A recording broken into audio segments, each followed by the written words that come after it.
Assalamualaikum. Preview Brentford Manchester United. Jadi di akhir pekan ini, hari Sabtu siang waktu Eropa atau hari Sabtu malam ya waktu Indonesia, malam Ahad, hari Sabtu malam. Menurut gue ini waktu yang oke lah untuk menyaksikan Manchester United ya kan, weekend. Masih ada jarak dengan hari Senin ya kan, untuk melihat bagaimana progres dari Ruben Amorim bersama dengan Manchester United. Di pertandingan sebelumnya Manchester United menang menghadapi Chelsea, tapi dinilai masih belum bisa memberikan kenyamanan, katakanlah seperti itu, untuk fans menyaksikan Manchester United di setiap akhir pekannya. Nah, dengan menghadapi Brentford pun menurut gua ya masih sama situasinya. Artinya belum bisa dikatakan Manchester United yang menang menghadapi Chelsea, maka kali ini menghadapi Brentford pun juga bisa meraih kemenangan. Walaupun di papan klasemen Brentford saat ini tidak dalam posisi yang bagus. Mereka dari 5 pertandingan berada di peringkat ke-17, hanya satu posisi di atas zona degradasi. Baru mengumpulkan poin 4 ya dari 5 pertandingan, 1 kemenangan, 1 seri, sudah menelan 3 kali kekalahan. Brentford yang ditinggalkan oleh Thomas Frank ya diperkirakan ya memang akan mengalami semacam kayak kegoyahan. Dan ya Brentford juga di musim ini, tepatnya di musim panas kemarin ini kan juga kehilangan beberapa pemain kunci dari periode sebelumnya. Salah satunya tentu saja yang saat ini memperkuat Manchester United, yaitu adalah Bryan Mbeumo. Lalu ada juga Christian Nordgaard ya, gelandang tengah asal Denmark ini pindah ke Arsenal. Dan termasuk juga pemain lainnya, yaitu adalah Yohan Wissa yang pindah ke Newcastle. Dan ini diperkirakan akan, ya itu tadi seperti gue katakan di awal ya, memang akan memberikan semacam kayak kegoncangan bagi Brentford. Walaupun Brentford sendiri ya merupakan sebuah klub, sebuah tim yang memiliki struktur manajemen yang menurut gue bagus begitu. Jadi ya mereka memiliki analisa misalnya untuk membuat keputusan-keputusan, termasuk juga pemain yang pindah, pemain yang masuk. Ini dengan cukup rapi selama musim-musim sebelumnya. Cuman kali ini ya tentu saja dengan pindahnya Thomas Frank, ini merupakan hal yang menurut gue akan berpengaruh besar begitu ya, karena memang Thomas Frank sendiri kontribusinya sangat besar lah untuk Brentford. Nah, menghadapi Manchester United sendiri pun juga di musim ini masih penuh dengan kegoncangan menurut gue. Kalau melihat perjalanan dari pertandingan pertama menghadapi Arsenal, menghadapi Fulham, menghadapi Burnley, tersingkir dari Grimsby, sampai dengan menang menghadapi Chelsea, walaupun sebelumnya kena hajar dari Manchester City. Menghadapi Brentford di stadion Brentford ya, ini community stadion di London. Ini juga bukan merupakan hal yang cukup bersahabat bagi Manchester United. Setidaknya dari 1, 2, 3 pertandingan sebelumnya Manchester United ini gagal menang. Kemenangan terakhir di kandang Brentford ini terjadi di tahun 2022. Berarti sekitar 3 tahun yang lalu. Ketika itu Manchester United dilatih oleh Ralf Rangnick ya, interim manager pada saat itu. Setelahnya Manchester United di musim pertama bersama dengan Erik ten Hag kena hajar 4-0. Lalu Manchester United di musim selanjutnya menahan 1-1. Pada saat itu hampir menang tapi disamakan di periode akhir pertandingan. Dan di musim lalu Manchester United ini kalah 4-3. Ya di pertandingan yang menurut gua pada saat itu Manchester United, Ruben Amorim melakukan assessment kepada skuad Manchester United. Lalu juga dalam periode persiapan ya kan untuk final Europa League, kalau tidak salah seperti itu. Kalau gua salah tolong di drop di kolom komen. Nah, yang menarik adalah ada setidaknya 4 pemain yang gua perkirakan tidak memperkuat Manchester United di away kali ini. Itu berbeda dengan tahun lalu. Ada Frederiksen, mungkin apakah dimasukkan bangku cadangan atau seperti apa, tapi gue tidak yakin dia akan diturunkan dari awal seperti tahun lalu. Harry Amas tidak berada lagi di Manchester United, Garnacho tidak berada lagi di Manchester United, Chido Obi gue tidak yakin dia bakal dilibatkan di pertandingan kali ini. Tapi nama-nama lain misalnya seperti Mason Mount, Ugarte, Dorgu, Mainu, Luke Shaw, De Ligt, termasuk juga kiper Altay Bayindir yang musim lalu menjadi penjaga gawang utama di Community Stadium akan punya peluang besar untuk diturunkan kembali di pertandingan kali ini. Artinya memang ada perombakan, ada perubahan yang cukup besar dari skuad Manchester United musim lalu dan musim ini. Dimana musim lalu Manchester United ya kalah dengan skor yang menurut gue juga cukup aneh sih ya. Kalah 4-3 pada saat itu. Nah, salah satu nama yang pada saat itu juga disoroti tentu saja adalah seorang Bryan Mbeumo. Mbeumo sendiri di pertandingan tersebut tidak mencetak gol tapi bermain cukup lumayan ya. Manchester United sempat unggul 1-0 dulu, lalu dibalik situasi menjadi 2-1, bahkan sempat tertinggal sampai dengan 4-1 di babak kedua, sebelum akhirnya memperkecil di penghujung babak kedua 4-2 dan juga 4-3. Ada situasi yang liar katakanlah seperti itu di pertandingan yang sangat susah untuk diikuti, diprediksi bahkan. Tapi bagaimana dengan saat ini, gue harapkan ya Manchester United bisa lebih rapi bermainnya. Ada menurut gue ada semacam kayak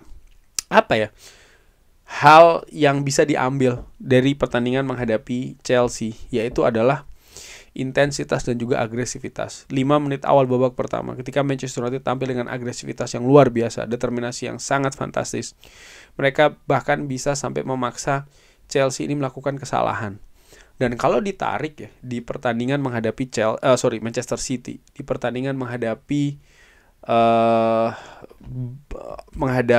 Fulham, sebentar gue ingin melihat apakah ketika menghadapi Burnley pun juga demikian. Yang ingin gue sampaikan di sini adalah bahwa Manchester United itu di awal-awal pertandingan sekitar 10 menit awal ya, ini sering sekali bisa membuat momentum-momentum bagus untuk mencetak gol, bahkan juga peluang ya.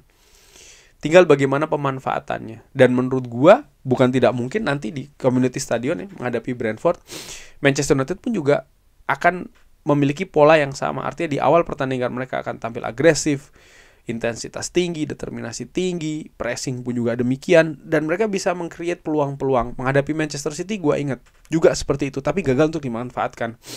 Menghadapi Burnley ya, dan gua ingin lihat ternyata memang Manchester United di babak pertama sudah bisa unggul gitu loh. Dan di pertandingan tersebut juga gue ingat bagaimana Manchester United juga tampil bagus.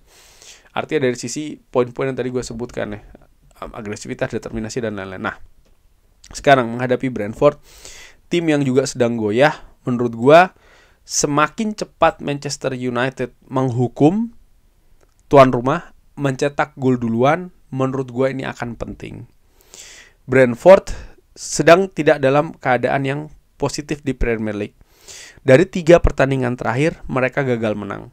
Mereka baru saja dikandaskan Fulham 3-1 walaupun mereka sempat unggul duluan. Mereka mereka ditahan imbang Chelsea 2-2. Pada saat itu mereka sebenarnya hampir kalah ya di penghujung pertandingan. Mereka bisa menyamakan kedudukan.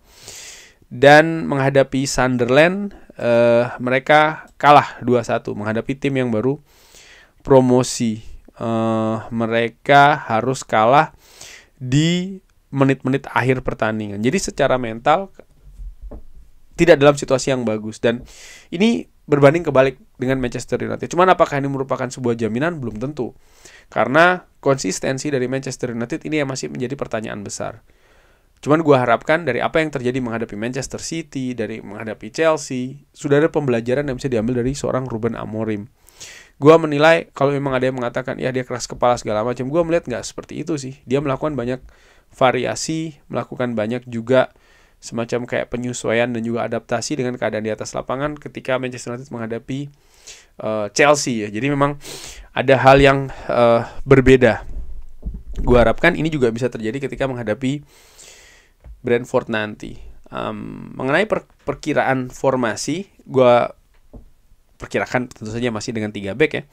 Apakah Shane Lammers akan diberi kesempatan dari awal? Gue berpikir tidak demikian. Dan gue pun juga tidak berharap Shane Lammers akan diturunkan di partai tandang.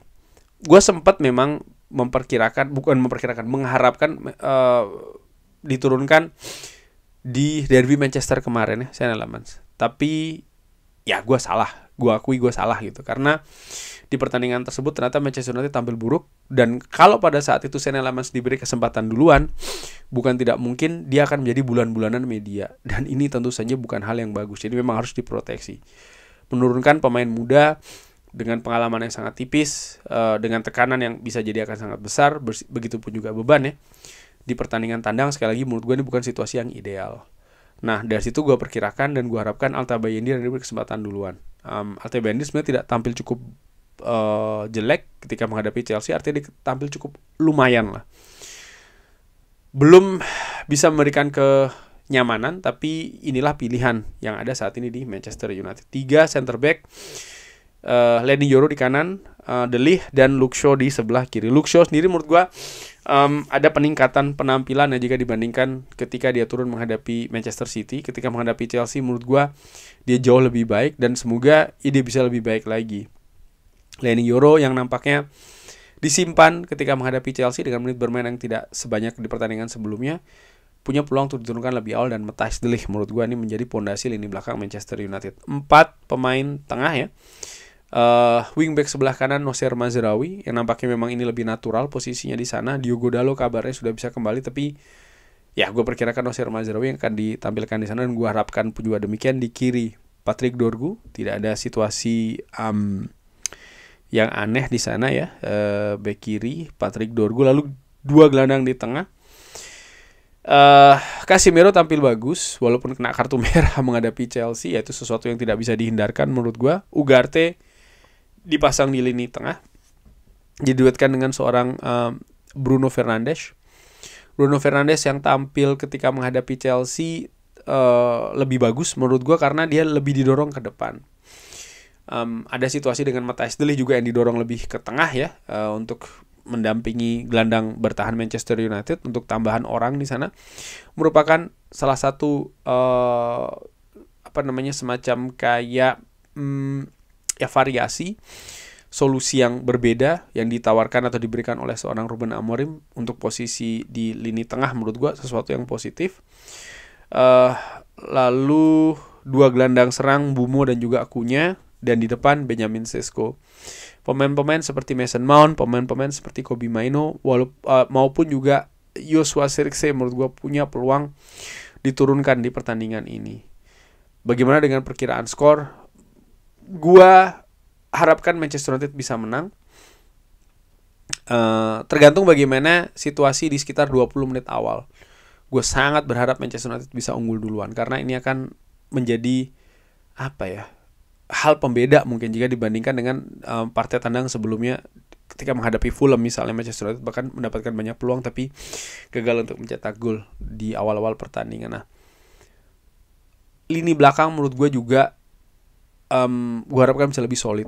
Hampir semua, atau bahkan gue bisa bilang semua gol yang Manchester United derita ini diawali oleh kesalahan lini belakang.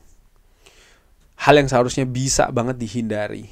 Gue berharap mudah-mudahan Manchester United bisa clean sheet di pertandingan menghadapi Brentford. Brentford sendiri ya, catatan sampai dengan saat ini di perjalanan kompetisi yang diikuti, mereka tidak pernah gagal mencetak gol. Walaupun kalah, mereka bisa mencetak gol.